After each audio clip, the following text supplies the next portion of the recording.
Hello, my dear students. I am here with the science of class 8, chapter number 4, material, metals, and non-metals. And today we are going to discuss questions and their answers given in the exercise of chapter number 4.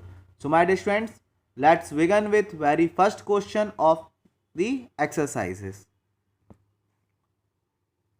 So, my dear students, आपकी book NCERT का chapter number 4 की exercise का first question हम लोग यहाँ पर solve करेंगे. विच of the following can be beaten into thin sheets. इनमें से कौन सा ऐसा मटेरियल है, यहाँ पर कुछ मटेरियल्स दिए हैं जिसको थिन शीट्स में ड्रॉ किया जा सके. दैट मीन्स मटेरियल कैसा होना चाहिए, मैलिएबल होना चाहिए. Malleability is the property by which metal और material can be beaten into thin sheets. तो यहाँ पर माय डियर स्टूडेंट जिंक है, फॉस्फोरस है, sulphur and oxygen. So answer क्या है, zinc. Zinc is a metal. Rest of others phosphorus, sulphur and oxygen these are what, non metal. ये क्या है, सारे नॉन मेटल्स हैं. And non metals are generally non malleable. Which of the following statement is correct. आपको यहाँ पर correct statement बताना है. All metals are ductile. No, all metals are not ductile because mercury exception है. mercury can be found in the liquid state. liquid state पे room temperature पर रहता है, so वो ductile नहीं है. so metals are not, all metals are not ductile but some metals are ductile. non metals are all non metals are ductile. सारे non metals ductile होते हैं, ये भी statement wrong है. तो हमने यहाँ पर क्रॉस लगाया हुआ है. Next, generally metals are ductile. Yes, this statement is correct कि जनरली ऐसा देखा जाता है कि जितने भी मेटल्स होते हैं वो डक्टाइल होते हैं, बट सारे मेटल डक्टाइल नहीं होते. Some non metals are ductile. This statement is also false. तो हमने यहाँ पर क्रॉस लगाया. सो इन दिस वे आप ये आंसर्स को अपने बुक में टिक कर सकते हैं. Now third question, fill in the blanks. Blanks आप लोगों को फिल करने. Phosphorus is very reactive non metal. So my dear students, यहाँ पर रिएक्टिविटी सीरीज है. फॉस्फोरस क्या है, हाईली रिएक्टिव नॉन मेटल है. सो यहाँ पर हमने क्या लिखा है, reactive. Next, metals are blank conductor of heat and electricity. Metals are good conductor of heat and electricity. आप लोगों ने पढ़ा है कि जनरली जो मेटल्स होते हैं वो हीट और इलेक्ट्रिसिटी के गुड कंडक्टर होते हैं. आपके घरों में जो यूटेंसाइल हैं जिनमें खाना बनाया जाता है वो सारे मेटल्स के बने होते हैं. और जो इलेक्ट्रिकल वायर्स होती हैं जो सर्किट्स में हम लोग यूज़ करते हैं वो भी मेटल्स की ही बनी होती है, बट उसके ऊपर हम लोग नॉन मेटल प्लास्टिक्स की कोटिंग करके रखते हैं. So generally metals are good conductor of heat and electricity. Next, iron is blank reactive than copper. Iron और अगर कॉपर की बात करें, हर एक मेटल की यहाँ पर रिएक्टिविटी अलग होती है, या अलग तरीके से हर एक कंटेंट्स वाटर के साथ हो या अलग अलग एटमॉस्फेयर में अलग अलग तरीके से अपनी रिएक्टिविटी शो करते हैं. तो यहाँ पर आयरन की अगर हम कॉपर से कंपैरिजन करें, so iron is more reactive than copper. Iron is more reactive than copper. Next, metals react with acids to produce hydrogen gas. जब भी मेटल एसिड्स के साथ रिएक्ट करते हैं तो हाइड्रोजन गैस रिलीज होती है. So in this way you can write these blanks in your book. Next, question number 4, mark T if the statement is true and F if it is false. आपको true false statements यहाँ पर बताने हैं. So A, generally non metals react with acids. Non metals acids के साथ react करते हैं. So my dear students, no, non-metals generally do not react with acids, so this statement is false. Next, sodium is very reactive metal. Yes, sodium is very reactive metal. This statement is true.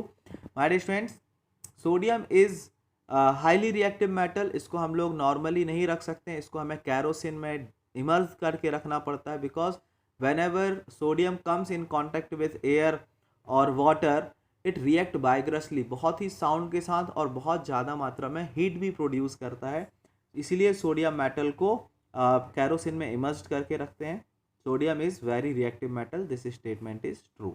Next, copper displaces zinc from zinc sulphate solutions. My dear students, अगर दो highly reactive metals हैं, सो वो अगर salts के form में है, किसी sulphate के फॉर्म में है, तो वो जो हाईली रिएक्टिव मेटल होगा वो लेस रिएक्टिव मेटल को डिस्प्लेस कर सकता है।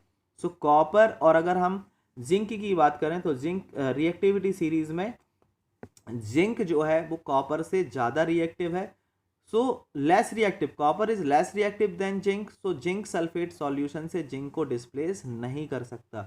बट यहीं पर अगर कॉपर सल्फेट सॉल्यूशन होता और जिंक के साथ उसकी रिएक्शन कराई जाती तो जिंक सल्फेट आपको मिलता, जिंक उसको डिस्प्लेस कर देता और कॉपर बॉटम में जाके सेट हो जाता।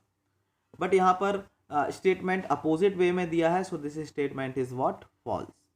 Now coal can be drawn into wires. Coal की हम वायर्स बना सकते हैं। So my dear students, no, coal जो है कार्बन का प्योर फॉर्म है और ब्रिटल होता है। अगर आप उसकी हैमरिंग करेंगे तो वो स्मॉल पीसेस में ब्रेक हो सकता है, बट उसकी वायर्स नहीं बनाई जा सकती। So this statement is false. Now question number 5, some properties are listed in the following table, distinguish between metals and non-metals on the basis of properties। आपको metals and non-metals की properties यहाँ पर बताने हैं। सो आप लोग इसको भी बुक में ही फिल कर सकते हैं।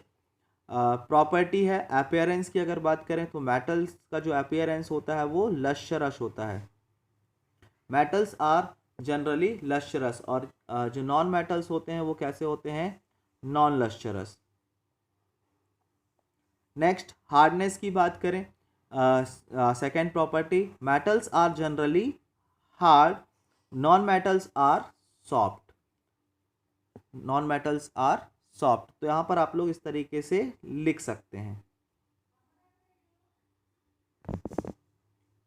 Next malleability, metals are malleable, but जो नॉन मेटल्स होते हैं वो जनरली क्या होते हैं, नॉन मैलिएबल होते हैं। Metals are ductile and non metals are non ductile. Heat conduction की बात करें तो metals are good conductor of heat, good heat conduction में गुड होते हैं, और ये कैसे होते हैं, नॉन मेटल्स पुअर होते हैं। सिमिलरली कंडक्शन ऑफ इलेक्ट्रिसिटी की अगर हम बात करें तो मेटल्स की जो प्रॉपर्टीज है वो है गुड कंडक्टर ऑफ इलेक्ट्रिसिटी, और non metals are poor conductor of electricity. So in this way you can write these properties in the table. अगर आप लोगों को क्वेश्चन आ जाए write all the properties of metals, तो आप क्या लिख सकते हैं, metals are generally lustrous, metals are hard, metals are malleable that can be beaten into thin sheets, metals can be drawn into wires, that means ductile, metals are good conductor of heat as well as electricity. So my dear students, in this way you can write the answer in your book. So my dear students, आज हम लोगों ने इस part में इस exercise के first 5 questions को complete किया है। रिमेनिंग जो क्वेश्चंस हैं उसको हम लोग नेक्स्ट पार्ट में डिस्कस करेंगे। आई होप आप सभी लोगों ने ये क्वेश्चंस के आंसर्स को बहुत अच्छे से समझा होगा, और आप लोग अगर एग्ज़ाम में आते हैं तो आप लोग इसको लिख पाएंगे। So my dear students, this is all about the today's class. See you all in the next class with the remaining question of this chapter. Thank you, have a nice day.